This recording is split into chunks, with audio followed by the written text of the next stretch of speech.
हरे कृष्ण मु एस के दास आज आपण मानक आपण साथी कार्यक्रम को स्वागत करुँची। मु आज आपण को मोर एक्सपीरियंस आपण साथी शेयर करिया जाऊँगी। आपण टिके ध्यान रे याकु सुनिबे। जदि आपन भल लागिबो काइंडली याकु लाइक शेयर एवं सब्सक्राइब करिवे। चलतु शुणा आज नुआ गपटी। गोटे राज्य रे गोटे काठुरिया रोला जी कि राजप्रसाद रे मध्य काम करे आउ काठ जोगाड़ करने जंगल को जाए। तो दिने काठ जोगाड़ करने जिते जाइछि आउ सेठी काठ जोगाड़ करिबारे व्यस्त रहिला। काठ जोगाड़ मध्य करिला। काठ जोगाड़ करी जिते से फेरुथिला देखिला गोटे बाघ बहुत जोर से ता आड़ को माड़ी के आसवा को चेष्टा करुछि। आउ से भय दौड़ा को आरंभ कला बेलू से बाघटी हठात किना से रहीकि पूरा गड़ी जाऊ थाए आउ जेमिति ताको प्रबल शोष लगुच पानी पाई एपाक सेपाक होता है। तो काठुरिया फील कला जे आकु प्रबल शोष लगुच आ कि असुविधा हो किंतु बाघ पाखु जीव किए अन्य जो माने पाखापाखी लोक थे देखिक दौड़िकी पलि गले। तो काठुरिया मन रे किंतु दया आसला से जहाँ भी हो मु बाघ पाखु जीवी किंतु मो पाखर तो पानी ही नहीं। तो पानी कौटू आनिबे पाखापाखी तो पानीर कौन संधान नहीं कौन करी।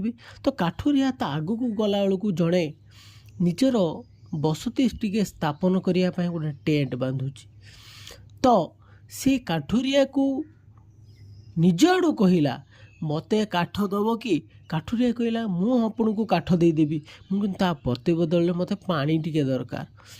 से कहला हाँ निश्चित पानी कहीं खाद्य भी मुझे देवी। तो पानी संगे ताकू खाद्य मध्य देदेला। तो से खाद्य को लेकिरी आ पानी को लेकिरी से बाघ आड़ को दौड़ा को आरंभ कला।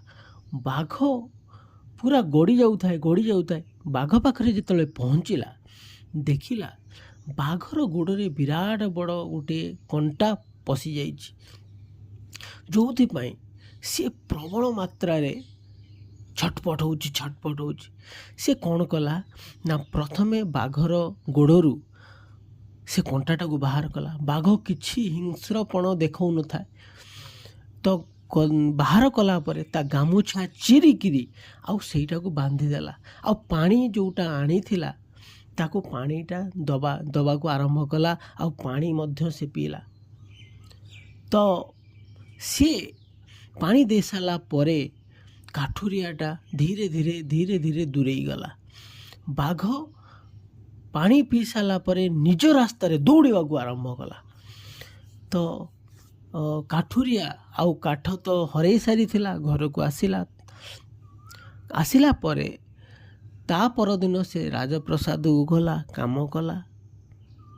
किंतु आरे भितरे किछि दिन भितरे ये काठुरिया जो राजप्रसाद को जाई काम करे राजप्रसाद राजकन्या किंतु ये काठुरिया को मने मने पसंद करे जोटा कि काठुरिया मध्य जानेनी।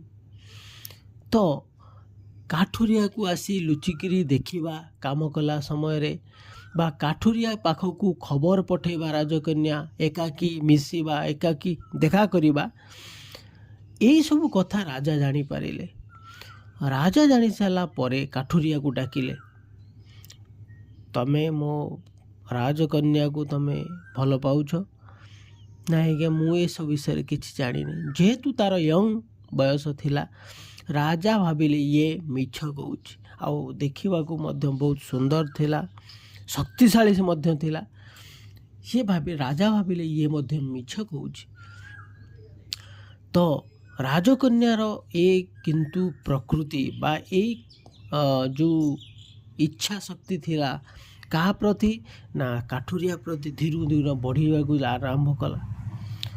तो राजकन्या को तो किसी कही पारे नहीं। राजकन्या को खाली पचारे से काठुरिया पाखक कौन पाई डाकुचु काठुरिया पाखक तू कौन पाई जाऊँ।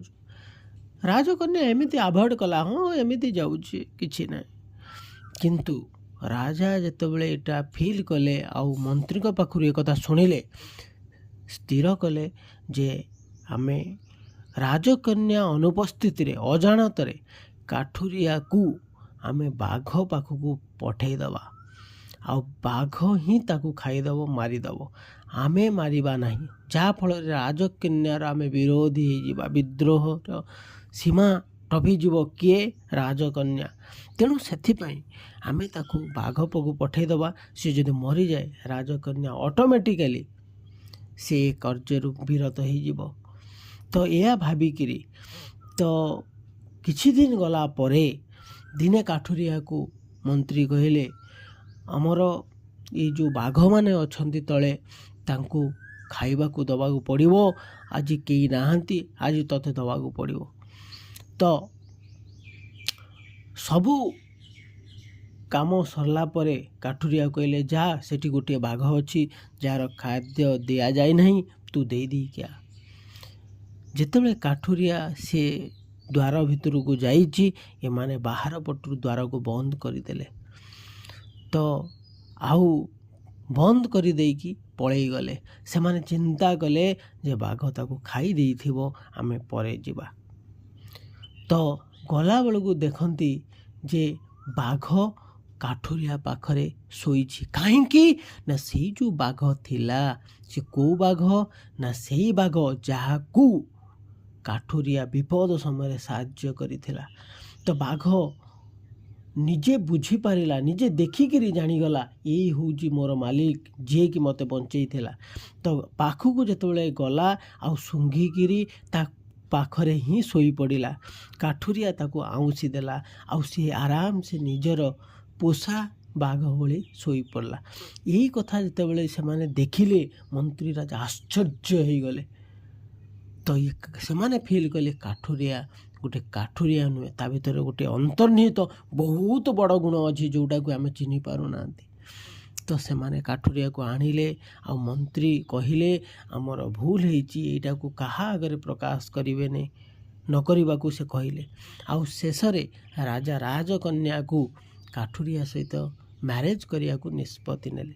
ଏଥିରୁ ଆମେ ଏତିକି ଶିଖିଲେ, ଏଇଠି ମୋରାଲ୍ ଷ୍ଟୋରିରେ ଆମର ଶିଖିବାରେ ଏତିକି ଅଛି, ଆପଣ ଯଦି କୌଣସି ମଣିଷକୁ ସାହାଯ୍ୟ କରନ୍ତି, ସିଏ ହୁଏତ ଆପଣଙ୍କୁ ଭୁଲି ଯାଇପାରେ, ତାହାର ପ୍ରତି ଉପକାର ନ ଦେଇପାରେ, ବା କିଛି ଆପଣଙ୍କର ସେ ଯେଉଁ ସାହାଯ୍ୟ ସହାନୁଭୂତି ତା ପାଖରେ ତାର ପ୍ରତିଫଳିତ ନ ହୋଇପାରେ, କିନ୍ତୁ ଭଗବାନ ସବୁ ଦେଖୁଛି। ଯେଉଁ ସାହାଯ୍ୟ ଆପଣ କରିଛନ୍ତି ତାର 100 ଗୁଣା ଫଳ ସେ ଆପଣଙ୍କୁ ନିଶ୍ଚିତ ଦେବ।